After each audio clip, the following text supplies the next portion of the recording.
क्या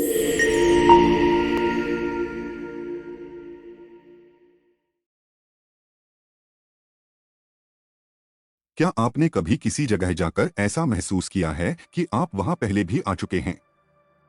कभी ऐसा सपना देखा है जो किसी पिछले जीवन की झलक देता हो?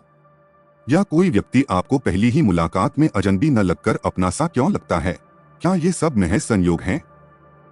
या क्या यह संकेत हैं कि जीवन मृत्यु के बाद समाप्त नहीं होता? आज हम एक ऐसे रहस्य पर चर्चा करेंगे जो भारतीय संस्कृति का मूल आधार रहा है।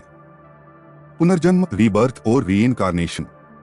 पुनर्जन्म का अर्थ है आत्मा का एक शरीर छोड़कर दूसरे शरीर में प्रवेश करना, एक जीवन से दूसरे जीवन की यात्रा। यह विचार भारत की धरती पर हजारों वर्षों से जड़े जमाए हुए है।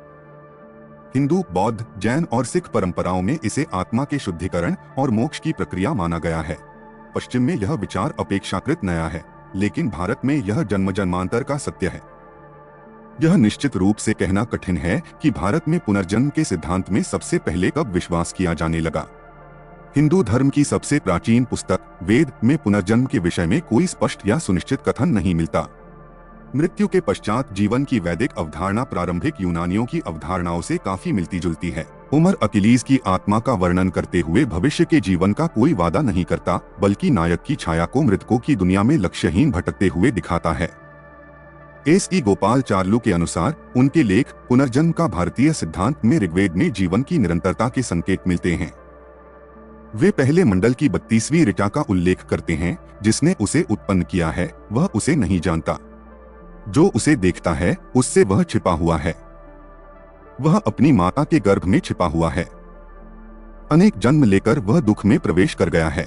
हालांकि ऐसा प्रतीत होता है कि अंतिम वाक्य का पहला भाग अनेक जन्म लेकर को बहुप्रजाह के आधार पर पढ़ा गया है और यह व्याख्या विवादास्पद तथा अनिश्चित है।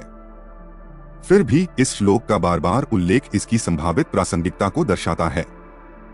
अथर्ववेद, मनुस्मृति, विष्णु पुराण और उपनिषदों में पुनर्जन्म का स्पष्ट उल्लेख मिलता है। इन ग्रंथों में यह वर्णित है कि मनुष्य के सूक्ष्म शरीर में पूर्व जन्मों के अनुभवों के संस्कार जुड़े रहते हैं और वह इन संस्कारों को नए शरीरों में भी साथ लेकर चलता है। मनुस्मृति, जो प्राचीन भारत में आचरण और कानून का स्रोत मानी जाती है, के 12वें अध्याय में कहा गया है, मनुष्य के पुनर्जन्म जो विभिन्न उच्च, मध्यम और निम्न अवस्थाओं में होते हैं, उसके कर्मों द्वारा निर्धारित होते हैं। उपनिषद, जो बुद्ध के जन्म से पूर्व संकलित किए गए थे, वेदों से प्रेरित हैं और तत्वमीमांसा के गूढ़तम पहलुओं से संबंधित हैं। ये पुनर्जन्म के सिद्धांत से परिपूर्ण हैं। श्वेताश्वतर उपनिषद में कहा गया है, अपने कर्मों के अनुसार देहधारी आत्मा विभिन्न रूपों में जन्म लेती है। मुंडक उपनिषद में लिखा है, अच्छे कर्मों के फलस्वरूप व्यक्ति स्वर्ग का सुख भोगता है, फिर पुनः पृथ्वी पर लौटता है। कठोपनिषद कहती है, मानव जाति उस अनाज के समान है जो पकता है, गिरता है और फिर से जन्म लेता है। पुराण, जो पवित्र और काव्यात्मक रचनाएं हैं, उपनिषदों की तरह ही पुनर्जन्म की अवधारणा का समर्थन करते हैं। भागवत पुराण में लिखा है, कर्म पुनर्जन्म का कारण बनते हैं, किंतु वही कर्म जब सर्वोच्च सत्ता को समर्पित कर दिए जाएं, तो वे स्वयं को नष्ट कर सकते हैं।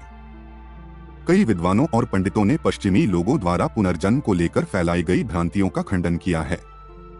वे बताते हैं कि जानकार हिंदू यह नहीं मानते कि उनका अगला जन्म किसी निम्नतर प्राणी के रूप में होगा।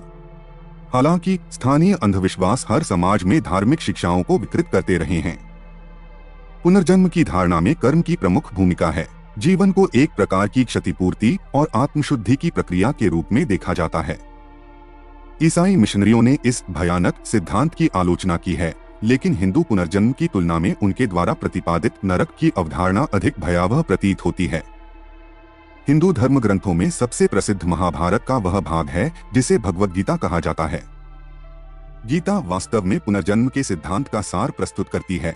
जैसे मनुष्य पुराने वस्त्रों को त्याग कर नए वस्त्र धारण करता है, वैसे ही आत्मा पुराने शरीर को त्याग कर नए शरीर में प्रवेश करती है। और जो जन्म लेता है उसकी मृत्यु निश्चित है, और जो मरता है उसका जन्म भी निश्चित है। इसलिए जो अपरिहार्य है उसके लिए शोक नहीं करना चाहिए। इसमें कोई संदेह नहीं कि पुनर्जन्म बौद्ध संस्कृति के उदय से सदियों पहले ब्राह्मणवाद का एक प्रमुख सिद्धांत था। परंपरा के अनुसार यह शिक्षा सबसे पहले क्षत्रियों, योद्धाओं में प्रचलित थी और इसे एक गूढ़ रहस्य के रूप में सुरक्षित रखा गया। बुद्ध स्वयं क्षत्रिय जाति से थे, इसलिए संभवतः उनके प्रारंभिक शिक्षण में पुनर्जन्म पर विशेष बल दिया गया था। ब्राह्मण जीवन का उद्देश्य पुनर्जन्म के चक्र से मुक्ति मोक्ष था। समय के साथ यह दर्शन धर्मशास्त्र में परिवर्तित हो गया और समाज जाति आधारित व्यवस्था में बदल गया। तंत्र और कुछ अन्य संप्रदाय आज भी मानते हैं कि एक ही जीवन में पूर्ण आत्मोन्नति संभव है। आर्थर एवलॉन ने अपनी पुस्तक द सर्पेंट पावर में पुनर्जन्म की तांत्रिक स्वीकृति का उल्लेख किया है। एक ही शरीर का पुनरुत्थान जैसी कोई चीज नहीं है। शरीर धूल में मिल जाता है और आत्मा एक नए शरीर में जन्म लेती है, जो फिर भी पूर्व शरीर की तरह ही उसके कर्मों को पूरा करने के लिए उपयुक्त होता है। वेदांत पुनर्जन्म के सिद्धांत को आत्मा की स्वतंत्रता और नैतिक जिम्मेदारी के रूप में देखता है। स्वामी अभेदानंद लिखते हैं, वेदांत सिखाता है कि यह न तो ईश्वर की इच्छा है और न ही माता पिता की गलती जिसने किसी बालक के चरित्र का निर्माण किया है। प्रत्येक व्यक्ति अपनी प्रवृत्तियों, क्षमताओं और शक्तियों के लिए स्वयं जिम्मेदार है। पुनर्जन्म का सिद्धांत ही बचपन में देखी गई असाधारण प्रतिभाओं की व्याख्या कर सकता है। योग दर्शन भी पुनर्जन्म को आत्मा के विकास की प्रक्रिया के रूप में स्वीकार करता है। हरिदास भट्टाचार्य लिखते हैं, चूंकि जीव अनंत काल से जन्म मरण के चक्र में आता जाता रहा है, इसलिए उसने अनेक रूप धारण किए हैं और उन जीवनों के संस्कार चित्त में वासनाओं के रूप में संचित हैं। योग और वेदांत दोनों ही पुनर्जन्म से मुक्ति को आत्मा की उच्चतम उपलब्धि मानते हैं। 19वीं सदी के उत्तरार्ध में थियोसोफिकल सोसाइटी अड्यार मद्रास ने पुनर्जन्म की धारणा को फिर से लोकप्रिय किया और इसे एशिया, यूरोप और अमेरिका में फैलाया। भारत में इसकी 200 से अधिक शाखाओं ने विद्वानों को प्रेरित किया कि वे शास्त्रों में पुनर्जन्म की अवधारणा को पुनः खोजें और समझें। पारसी, जो फारस के प्राचीन अग्निपंथ के अनुयायी हैं, ज़ेंदविस्ता को अपना सबसे पवित्र ग्रंथ मानते हैं। हालांकि उसमें पुनर्जन्म का कोई स्पष्ट उल्लेख नहीं मिलता, लेकिन अन्य पारसी धार्मिक ग्रंथों में इसके संकेत अवश्य मिलते हैं।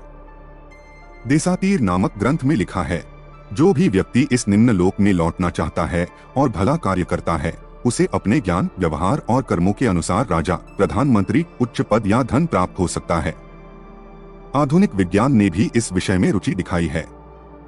डॉक्टर इयान स्टीवेंसन ने भारत और श्रीलंका में सैकड़ों बच्चों का अध्ययन किया जो अपने पिछले जन्म की बातें याद करते थे बिना किसी संपर्क के। बच्चे ऐसे लोगों के नाम, स्थान, जीवन की घटनाएं बताते हैं जिनका अस्तित्व रिकॉर्ड में मिलता है। क्या यह सिर्फ संयोग है या सचमुच आत्मा कुछ लेकर आती है?